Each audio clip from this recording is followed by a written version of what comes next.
Hello, everyone. In this section, we'll be learning about another two fundamental principles of animation, which are squash and stretch and anticipation. First, let's go over the squash and stretch. Basically, the squash and stretch is what gives flexibility and weight to the objects.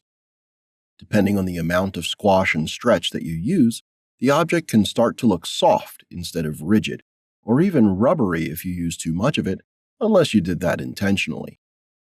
So when animating, you need to consider the material of your object, weight, the forces that are affecting your object, as well as the style of your animation, whether you're seeking a more realistic or a cartoony effect. Let's take another look at the bouncing ball example.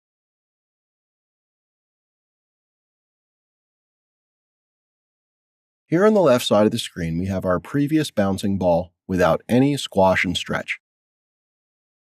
So even though the ball feels quite light because of the chosen timing and spacing, without any squash and stretch, it also feels hard. Now let's see what a little squash and stretch can do. Here we have the same ball with the same timing and spacing that our previous ball had, but this one feels softer and much more flexible. I've used a small amount of squash and stretch in this example, so the effect can be rather felt than actually seen.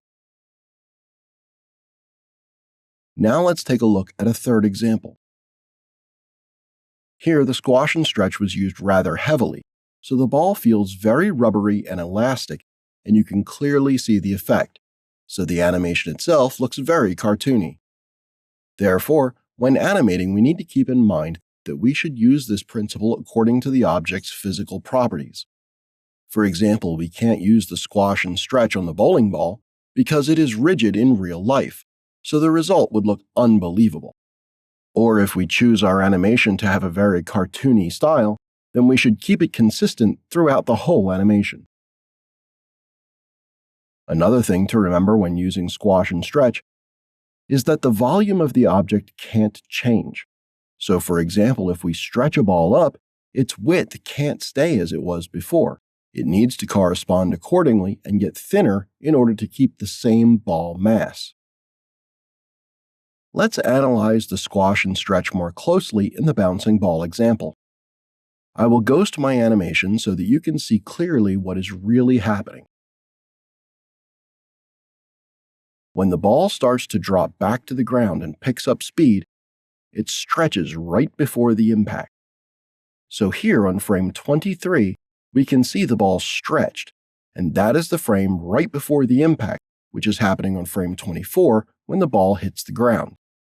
And as the ball hits the ground, it squashes down, then stretches again when jumping back. At its highest position in the air, the ball returns to its normal shape.